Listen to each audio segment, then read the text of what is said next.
말씀의 제목 함께 따라합시다. 우리는 가서 섬기고 사랑하겠습니다. 한 선교사님의 기도시를 읽어드리는 것으로 말씀을 열겠습니다. 번잡한 인생길의 압박감과 끝없이 흐르는 삶의 물소리, 발이 파묻히는 진흙까지도 주여 그대로 견디게 하소서. 우리 영혼을 높이 드소서. 별에서 별로 오르렵니다. 머나먼 천국에 이르기까지 주와 함께 인생길 걷습니다. 아멘. 때로는 발이 진흙구덩이에 파묻히는 것과 같은 삶의 어려움 속에도 그것을 그대로 받아들일 수 있는 넉넉한 믿음, 그리고 그 인내함, 이 모든 것들이 가능할 수 있었던 것은 내가 천국에 가기까지 주님과 함께 이 인생길 걷는 겁니다 라고 하는, 주님과 함께하는 믿음이 그에게 있었기 때문입니다. 이 기도시는 인도에서 사역하던 에이미 카마이클이라고 하는 여성 선교사님의 고백입니다. 본래 교사였던 이분은 그 교사의 직을 사임하고 선교사로 헌신하였을 때 일본을 거쳐 인도에 가서 복음을 전했습니다. 1901년 인도에서 그곳에 있는 선교회와 함께 동역하며 의료 선교에 헌신하고 있을 때에 우연히도 한 여자아이를 만나게 됩니다. 그런데 이 아이는 어떤 아이였냐면, 어릴 때 엄마가 딸을 힌두교 사원에 바쳐서 그곳에서 살다가 죽기 직전 도망쳐 나온 아이였습니다. 힌두교 사원에선 아이를 그렇게 사다가 거기에 신령한 자로 그렇게 두었다가 나이가 들면 버리듯이 그렇게 내팽개쳐지는 일들이 있습니다. 에이미 선교사는 이 아이를 돌보기 시작했고, 그때부터 유사한 상황 가운데 있는 수많은 아이들을 돌보는 사역이 시작되었습니다. 아이들은 이 카마이클 선교사를 암마라고 불렀습니다. 암마는 그들이 쓰는 언어인 타밀어로 엄마라는 뜻입니다. 우리랑 비슷하죠? 암마. 그때부터 이 선교사는 아이들에게 진짜로 그 아이들의 암마가 되어주기 시작합니다. 도나부르라고 하는 공동체, 생활 공동체를 만들어서 거기서 아이들이 함께 머물고 공부하고 먹고 자고 일할 수 있게 했습니다. 이 도나부르 공동체는 말 그대로 버려진 아이들의 피난처였습니다. 이곳에 모여 돌봄을 받는 아이들은 이런저런 이유로 거기까지 오게 되었는데, 병이 들었다는 이유로 부모들에게 버림받은 아이도 있었고, 그 힌두교 사원에서 도망쳐 나온 아이들이 있었고, 또 그 사원으로 팔려가던 중에 구해낸 아이들도 있었고, 가출한 아이들이 있었고, 미혼모들의 아이들도 있었습니다. 이들을 위한 섬김의 사역을 평생 살다가 하나님의 부르심을 받을 즈음에는 이 공동체에서 일하는 사람들 포함해서 그 공동체에서 생활하는 사람들의 수가 무려 약 1000여 명에 이르렀다고 합니다.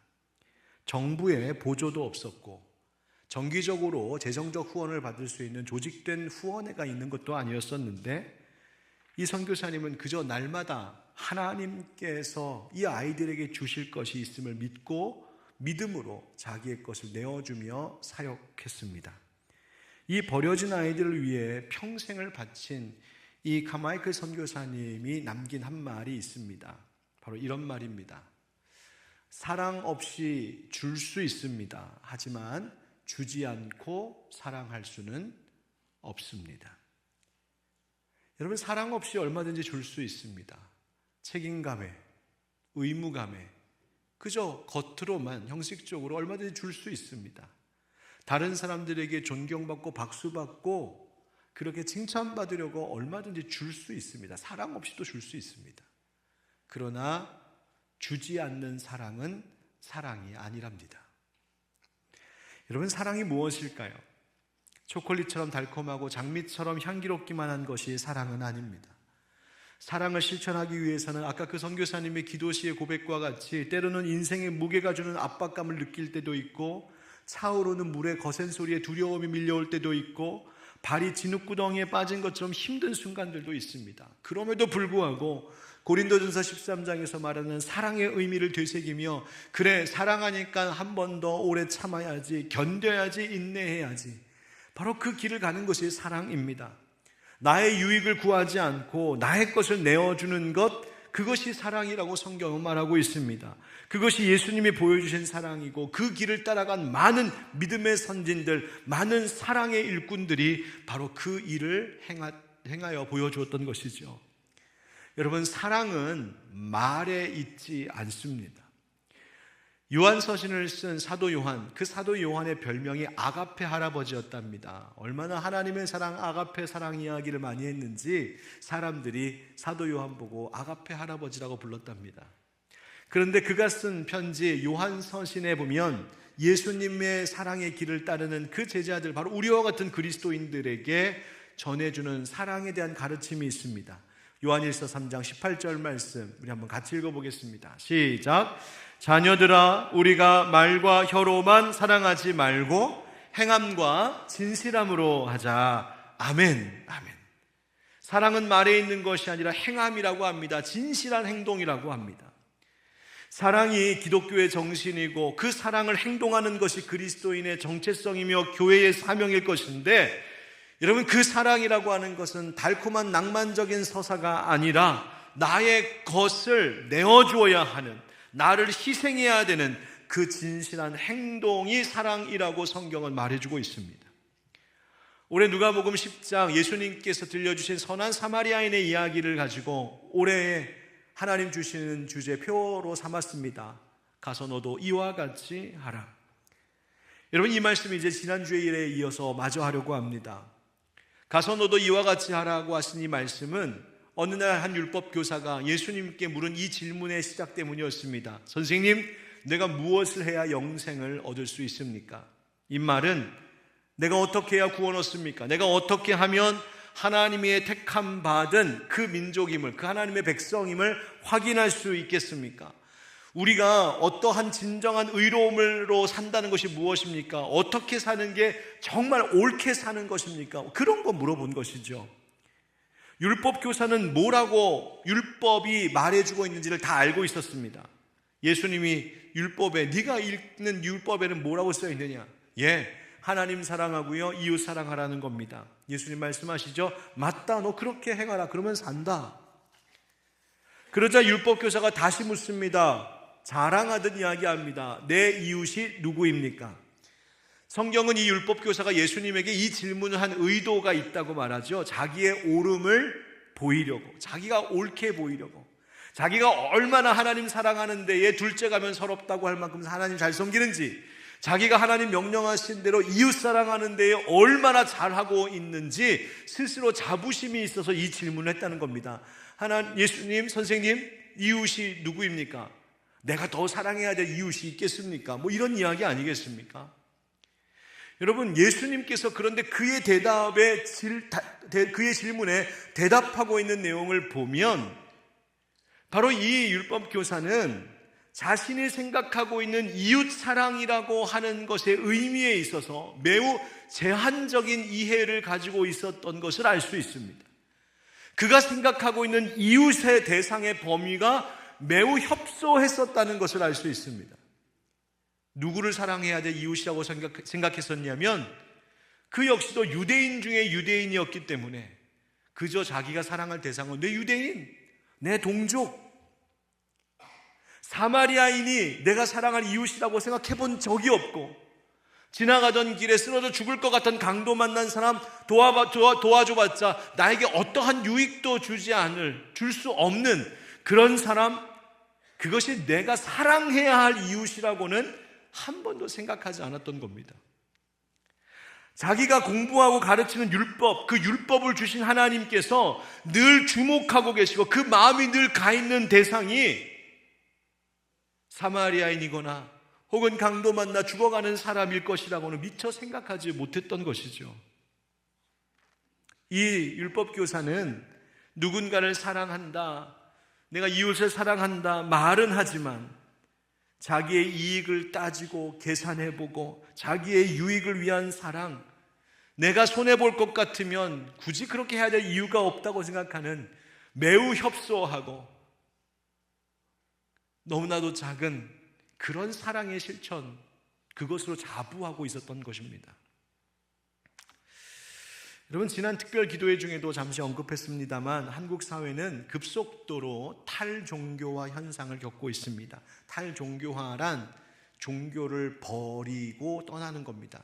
그것이 개신교든 천주교든 불교든 상관없이 내가 믿던 그 신앙 버리고 종교 생활하지 않는다는 거예요. 2023년 목회데이터 연구소의 조사 결과를 보니까 이렇습니다. 한국 사회 가파른 속도로 탈종교화되고 있다. 2012년도간까지만 해도 그래도 종교인들이 무종교인보다 많았습니다. 그런데 2017년 그래프를 보고 그 다음 얼마 전 재작년의 모습을 보면 점점점 무종교인, 즉 나는 종교 필요 없습니다라고 생각하는 사람들의 수가 훨씬 더 많아지고 있음을 볼 수 있습니다. 20대 젊은이들은 그 특징이 더 많이 나타나는데요. 20대의 종교인은 5명 중에 1명에 불과하답니다. 여성들은 그래도 조금 많은 반면 남성들은 종교 생활 나 그거 상관없다, 반토막입니다. 여성들에 비해. 연령별로도 보면 연세가 좀 들어가실수록 신앙생활, 종교생활 하는 것은 여전히 중요하다 여기지만 20대, 30대의 수는 보면 난 종교생활, 신앙생활 그런 거에 관심 갖고 신경 쓸 여유가 어디 있어?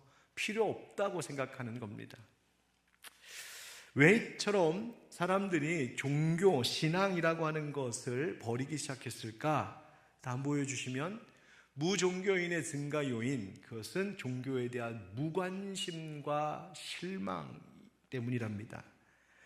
세상에 종교보다 신앙생활 갖는 것보다 훨씬 재미있는 것도 많을 뿐만 아니라 더 현실적으로 관심을 쏟고 열심을 내어야 될 일들이 너무나 많아 보이기 때문입니다. 그리고 두 번째 심각한 이유가 바로 그 종교에 대한 불신, 실망 때문이랍니다. 이 데이터 조사 결과 자료는 우리 개신교라고 해서 크게 다르지 않습니다. 그 다음 보여주시면 개신교 인구수가 점점 줄어들고 있는데 과거 개신교인들 중에 현재 나는 이제는 종교가 필요 없습니다 하고 다른 종교로도 가지 않고 그저 무종교인으로 살고 있는 사람들에게 물었습니다. 왜 당신은 기독교 신앙을 버렸습니까? 그 첫 번째 이유는 관심이 더 이상 없습니다. 나의 관심을 끌지 못합니다. 관심의 대상이 아닙니다. 불필요한 일이 되어버렸습니다. 두 번째는 바로 이 기독교에 대한, 교회에 대한 불신과 실망 때문이라고 대답했답니다. 저는 이 조사 결과를 살펴보다가 실망이라고 하는 단어가 크게 들어왔습니다. 왜 사람들이 기독교에 대하여, 교회에 대하여 실망하게 되었을까요? 곰곰이 생각해 보면 사실 처음에는 소망하는 것이 있었기 때문이었을 겁니다. 그 사람들이 기대하고 바랬던 것이 있었기 때문이지요. 뭘 바랬을까요? 교리에 대한 지식 배우는 것을 바랬을까요? 교회에 오면 엄청난 기적이 꽝꽝 터지는 것을 보고 싶어 했을까요? 아니요, 그들이 정말 바라고 원했던 것은 사랑이었을 겁니다. 사랑이 메말라가고 있는 이 세상에서 그래도 교회 가면, 그래도 하나님 만났다고, 하나님 믿는다고 하는 사람들 만나면, 그래도 예수님 믿는다고 하는 사람들 만나면 나 그 사람들에게 사랑받을 수 있지 않을까라고 하는 기대감, 그 소망감이 있어서 온 것인데 왔다가 사랑을 찾지 못하고 실망하고 떠난 것이죠. 여러분, 왜 요즘 젊은이들이 심지어 많이 배웠다고 하는 똑똑한 지식인들조차도 이단과 사이비에 빠지는 일들이 있을까요? 세상에서 그 어느 누구에게서도 받지 못한 사랑, 관심, 돌봄, 내가 교회 가면 받을 수 있을 것이라고 기대했었는데 실망했던 사람들이 어딘가에서 나를 너무나 관심 있게 살펴주고 보살펴주고 돌봐주니 그 사랑이 좋아서 갔는데 거기가 이단이고 사이비인 거죠. 여러분, 예수님께서 우리에게 분명히 가르쳐 주시는 것이 있습니다. 이웃사랑, 그것은 나에게 이웃이란 바로 자비를 베푸는 관계라고 예수님 말씀하십니다. 자비와 사랑이라고 하는 것이 말에 있지 않고 나의 것을 내어주는 것에 있는 것이라고 이야기합니다. 여러분, 지난주에 그래서 우리가 함께 이 고백을 나눴습니다. 한번 따라 하실까요? 우리는 가겠습니다. 강도 만난 사람을 돌봐줬던 이 사마리아인은 어떻게 했는가 보았더니 31절부터 34절에 제사장도 레위인도 그 강도 만난 사람을 보고 피하여 지나갔습니다.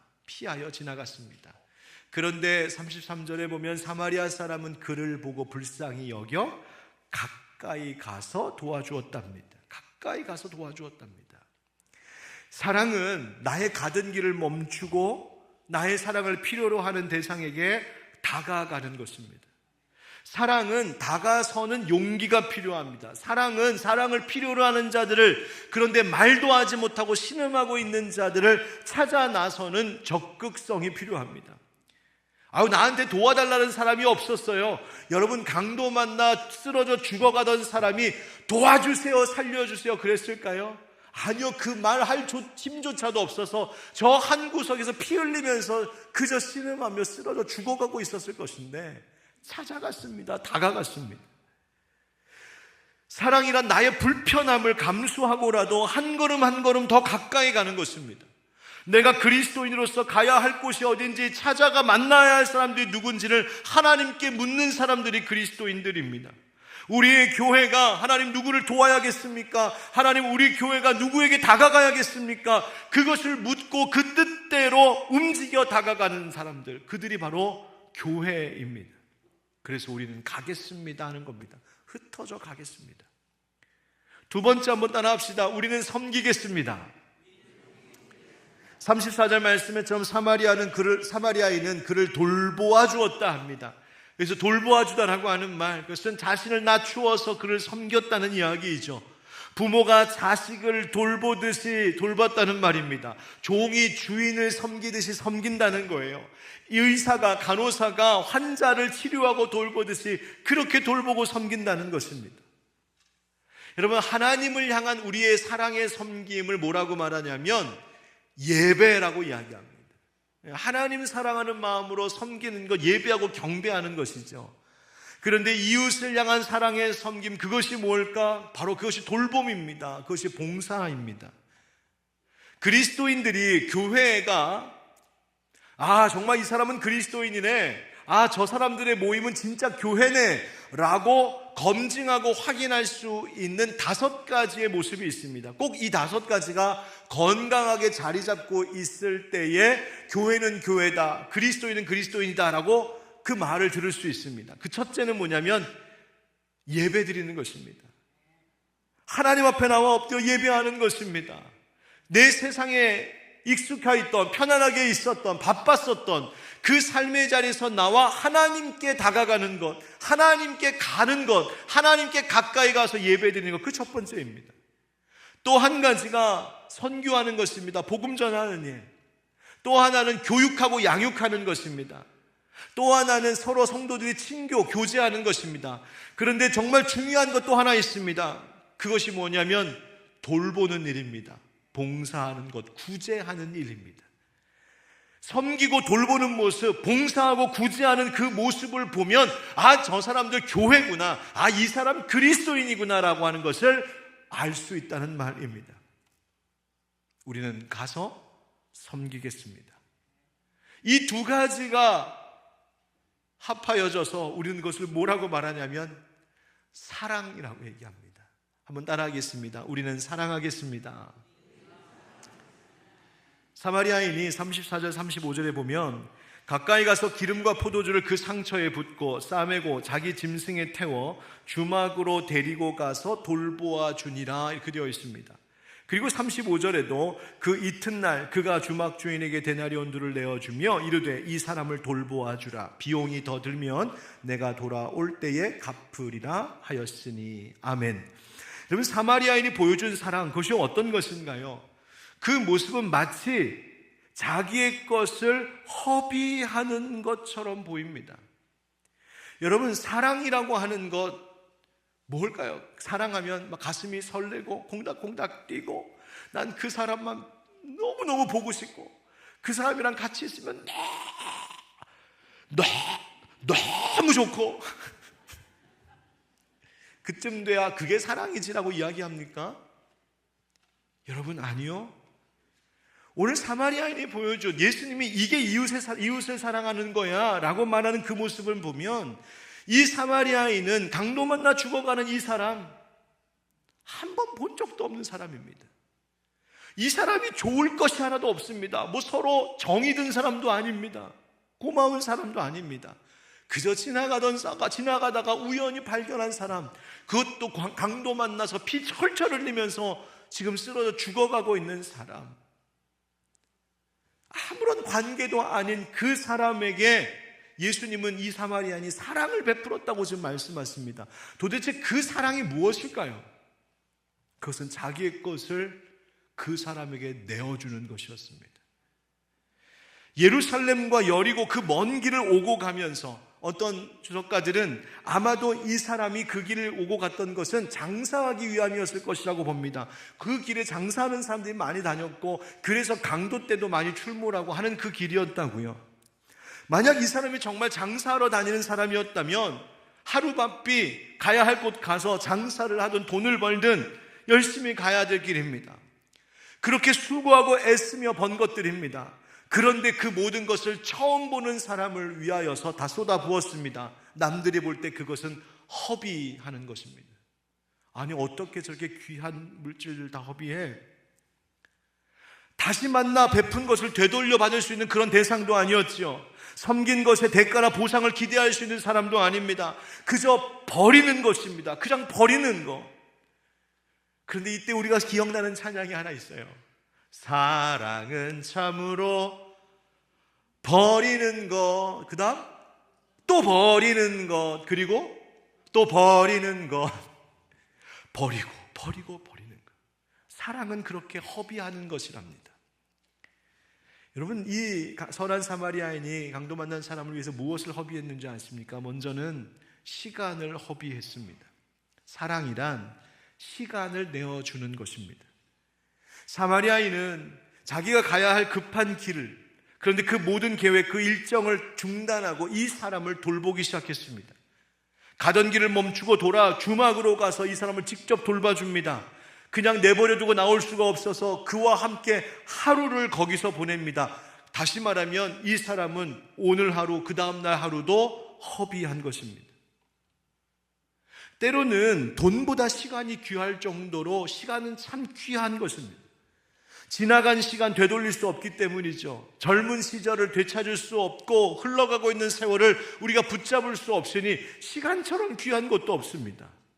그런데 사랑이란 무엇일까? 그토록 귀한 시간을 허비하는 것이 사랑입니다.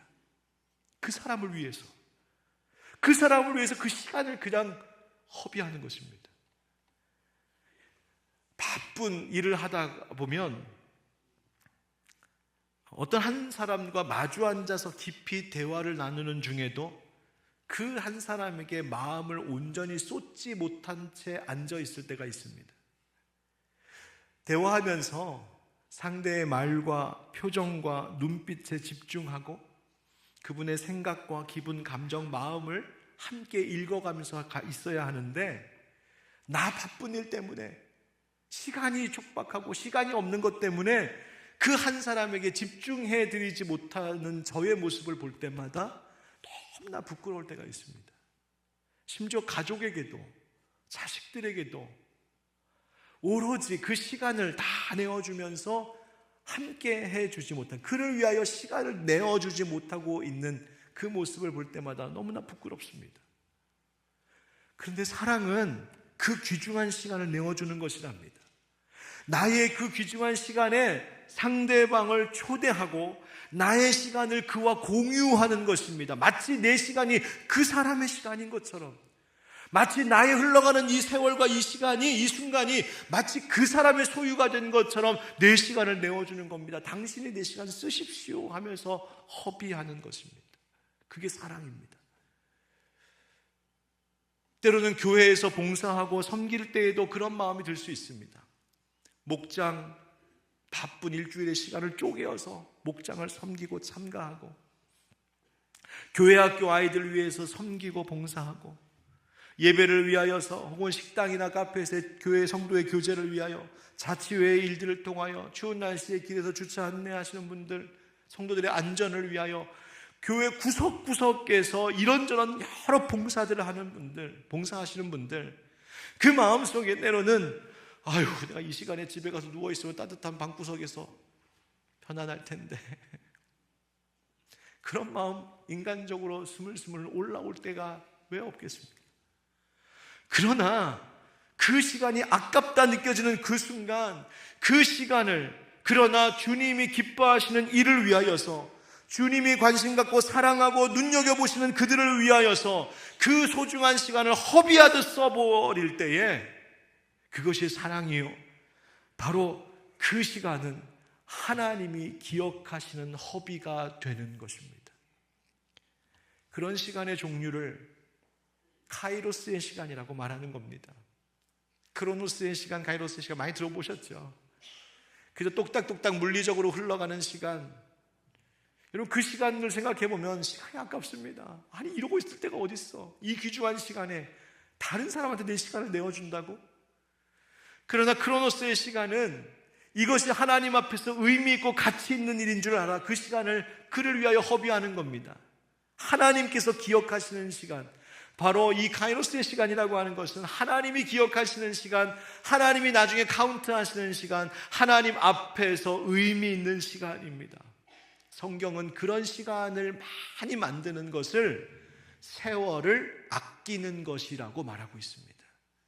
여러분, 세월을 아끼라는 말은 시간 아꼈어, 시간 절약해, 그런 이야기 아닙니다. 더 빨리 해, 더 부지런히 해, 그런 이야기 아닙니다. 똑같은 24시간, 똑같은 일주일, 똑같은 365일을 살아가면서도 그 시간 속에서 하나님께서 기억하실 만한 시간들을 많이 남기는 것, 그저 흘러가 없어져 버릴 시간들을 하나님이 기억하시는 시간으로 건져내는 것, 그것이 세월을 아끼는 것입니다. 사랑이란 우리의 시간을 하나님께서 기억하시도록 만드는 최고의 방법입니다. 두 번째로, 여러분, 사랑이라고 하는 것은 무엇일까? 그것은 물질을 내어주는 것입니다. 그림을 하나 보여드릴게요. 빈센트 반 고흐가 그린 선한 사마리아인이라는 그림입니다. 우리 교회 내려오는 계단 벽에도 늘 걸려 있었던 그림 중에 하나인데요. 유사한 그림들이 많이 있습니다.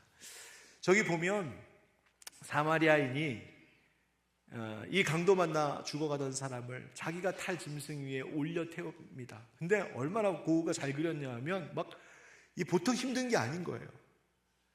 허리가 막 휘어지도록 이 한 장정을 이 위에다가 끌어올려 앉히는 모습이 막 그려져 있죠.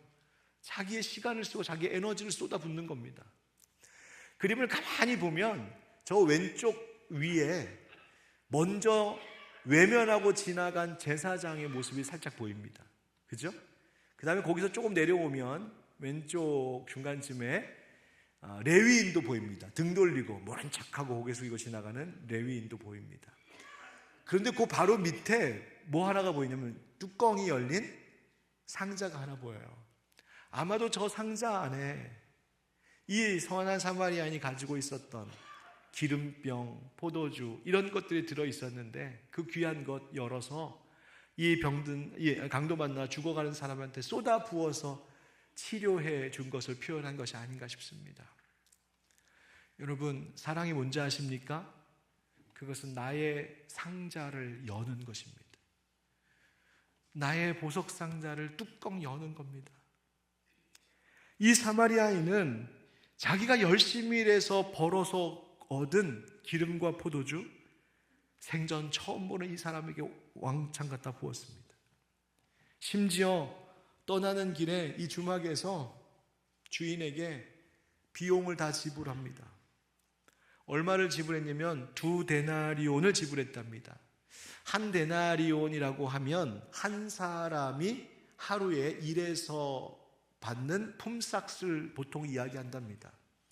여러분, 2데나리온을 지불했다는 말은 무슨 말일까요? 2데나리온. 첫 번째는 내가 나의 하루를 오늘 수고한 거 다 쏟아부었다는 거예요. 또 하나, 두 번째 데나리온, 내일을 살아갈 때 필요한 것들도 다 부었다는 거예요. 오늘과 내일 내 삶의 두 날을 온전히 허비했습니다. 물질을 내어주었어요. 낭비하듯 버렸습니다. 그런데 그것이 예수님은 사랑이라고 말하고 있습니다.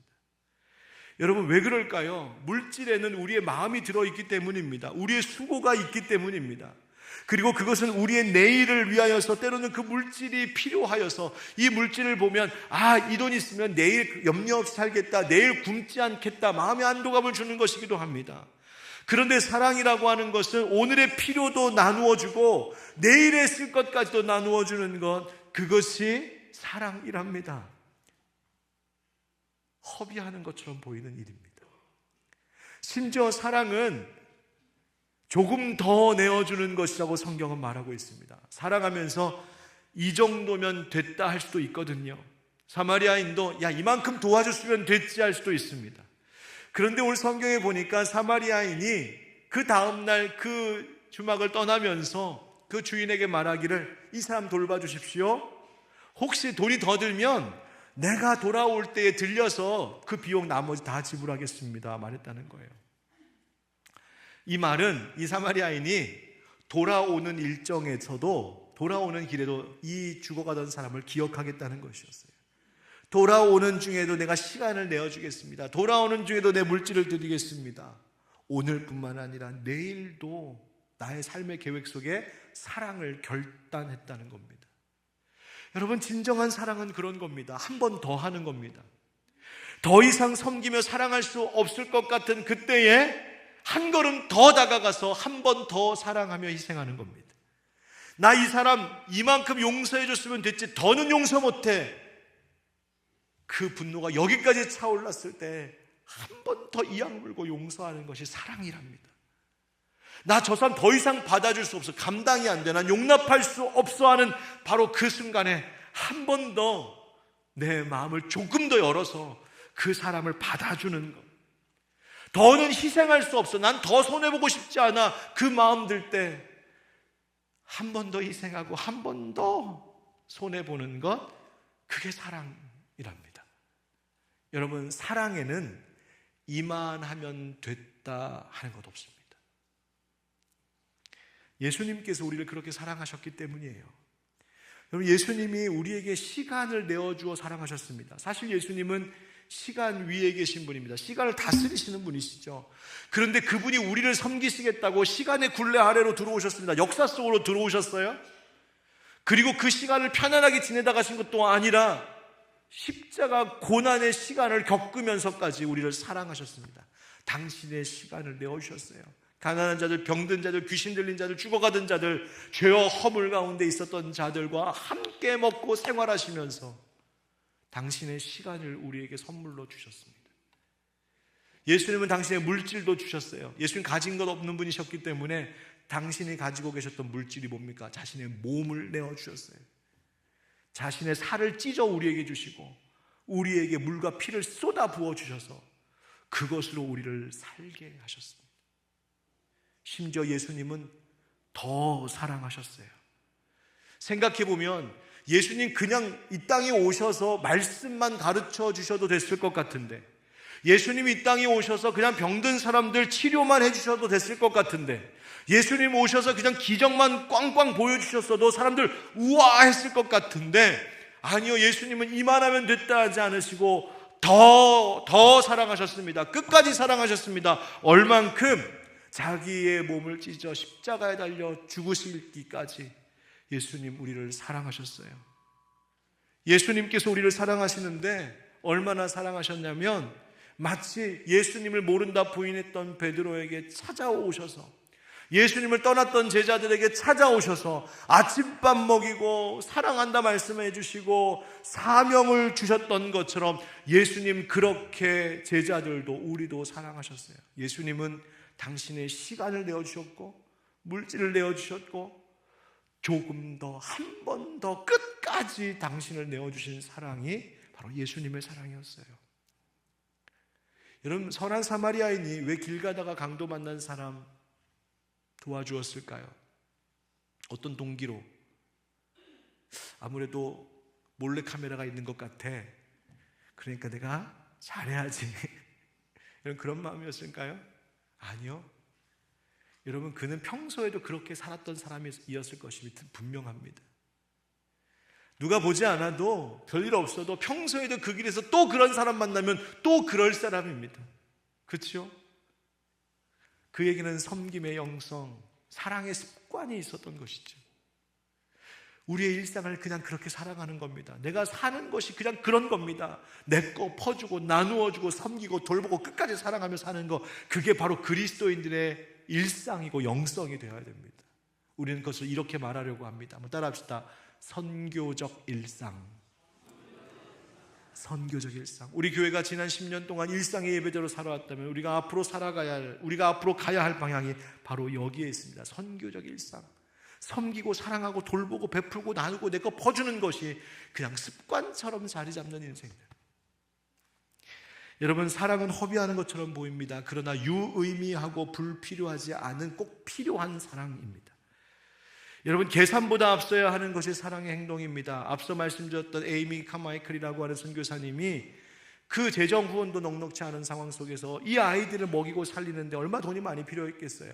그런데 그 재정을 관리하는 데 있어서 꼭 지키는 몇 가지 원칙들이 있었는데 그 중에 하나가 바로 이것이었습니다. 한번 같이 읽어보실까요? 시작. 우리가 손익을 따지고 있을 동안 사탄은 기회를 포착합니다. 무슨 뜻인지 아시죠? 야, 내가 이만큼 퍼주면 얼마나 유익이 있을까? 내가 이만큼 도와주면 저 사람이 알아는 줄까? 이만큼 하면 내가 하나님께 얼마나 복 받을까? 이거 계산하고 따지고 손익 따지고 있는 그 사이에 사탄은 우리에게 틈을 타 들어와서 사랑의 실천을 포기하게 만듭니다. 교회의 살림살이, 교회 재정 관리를 이렇게 살피다 보면 재정 잘 아껴 쓰고 쫄라매고 이런 건 좀 줄여야겠다 싶은 것들이 있습니다. 교회의 재정은 정말 철저하게 따지고 정말 아껴 써야 되거든요. 그런데 우리 당의원, 장로님들도 우리 운영위원들도 재정부에서도 목사님, 이것만큼은 우리 줄이지 맙시다. 이것만큼은 우리가 늘리지는 못할 망정 매년마다 올려야 됩니다. 이 지출은 하는 항목 몇 가지가 있습니다. 그것이 바로 선교하는 것, 전도하는 것, 그리고 구제하고 봉사하는 것입니다. 이 일만큼은 우리 줄이지 맙시다. 우리가 어디 놀러 가는 거, 뭐 사 먹는 거, 우리 필요하고 우리 즐기는 것, 그것 하는 것은 쫄라매고 안 쓰고 그저 우리 사비를 쓰더라도 선교하고 복음 전하고 구제하고 돌보고 베푸는 이 일만큼은 우리 계속하자. 그저 사업적으로 생각하면, 경영적으로 생각하면 허비인 것 같고 낭비인 것 같지만 그게 교회다, 그게 그리스도인이다, 우리는 믿기 때문입니다. 지난 주일 소개해드렸던 선교적 교회의 좋은 모델이 되는 세이비어 교회 기억하시죠? 그 교회는 지역 섬기는 일, 그 작은 공동체이지만 지역사회를 섬기는 일을 위하여 헌신했던 교회입니다. 그 교회의 정회원, 진짜 그 교회의 교인이 되려면 반드시 항상 사회에서, 지역사회에서 자원봉사를 해야 했습니다. 여러분, 오늘 주보에 자원봉사자 모집, 도시락 배달 봉사 이런 거 신청받고 있거든요. 여러분 꼭 좀 참여 좀 해주십시오. 이 지역에 혼자 사시는 어른들께 도시락 배달하는 일입니다. 이런 자원봉사의 일들. 노숙자들을 위한 집도 있습니다. 그 집을 그리스도의 집이라고 말했습니다. 마약, 알코올 중독자들을 치유하는 집도 만들었습니다. 그 집을 사마리아인의 집이라고 이름 붙였습니다. 빈민을 위한 주택 임대 사업을 하는 일도 했습니다. 교회가 그것을 만나 주거 사역이라고 했습니다. 지역의 어려운 이들, 힘든 이들, 상한 이들, 죽어가는 이들, 그들을 위해서 섬기고 쓰는 일에 허비하듯 자신들의 에너지를 부었습니다. 그런 사랑의 공동체를 시작했었던 목사님, 바로 고든 코스비라고 하는 목사님인데, 이분이 그런 공동체를 꿈꿨었던 계기가 있었습니다. 그가 젊었을 때에 세계 제2차 대전 때인데, 그때에 그 전쟁터에 군목으로 참전을 했었습니다. 어느 날 밤은 적진에 투입되기 바로 직전에 한 병사가 이 목사님, 이 젊은 목사님을 찾아왔습니다. 그리고 하는 말이, 목사님, 저 오늘 밤 이제 전투 나가는데 저 나갔다가 죽을지도 모릅니다. 목사님 지금 출동 시간까지 5분 남았습니다. 이 5분 동안 제게 예수님에 대하여서 좀 말씀해 주십시오. 여러분, 아마 제가 그 목사의 입장이었다면 막 당황했을 것 같아요. 5분밖에 없는데 이제 이 사람 나가면 전쟁터에서 죽을지도 모를 사람인데 근데 무슨 말 전해주지? 고민되지 않았겠어요? 그런데 이 목사님이 바로 그때 5분 남았다고 여기며 나아가는 그 병사를 위하여서 목사님 하신 말씀은 단 한마디 이것이었답니다. 하나님은 당신을 사랑하십니다. 하나님은 당신을 사랑하십니다. 그 이야기를 듣고 나갔습니다. 다음날 사망자 명단을 쭉 살펴보다 보니까 어제 자기에게 예수님이 이야기 들려달라고 왔던 그 병사의 이름이 사망자 명단에 있는 것을 보고 충격을 받았습니다. 그렇구나. 우리의 인생 가운데 마지막 전해야 될 메시지는 사랑밖에 없겠구나. 그래서 이 교회 공동체를 시작하는 꿈을 꾸셨다는 거예요. 여러분, 우리의 주변에도 마치 인생이 5분밖에 남지 않은 것처럼 살아가는 사람들이 있습니다. 마치 내 삶이 5분밖에 남지 않은 것처럼 두려움과 불안과 염려와 근심 속에 공포 속에 살아가는 사람들이 있습니다. 5분밖에 남지 않았으니 실컷 즐기다 가야 되겠다. 세상의 쾌락에 빠져 있는 사람들도 있습니다. 5분밖에 남지 않은 그 조급함과 불안 속에 이도저도 하지 못하고 살아가는 그 사람들에게 우리가 그의 인생들에게 할 수 있는 말 무엇일까요? 하나님 당신을 사랑하십니다. 그 사랑의 증표가 예수 십자가입니다. 여러분, 그것 말해야 합니다. 그리고 그 말은 그저 말로만이 아니라 행함과 진실함, 내 시간과 물질과 내 에너지와 나의 장래까지도 내어주면서 행하는 것이 사랑이라고 예수님 가르쳐 주십니다.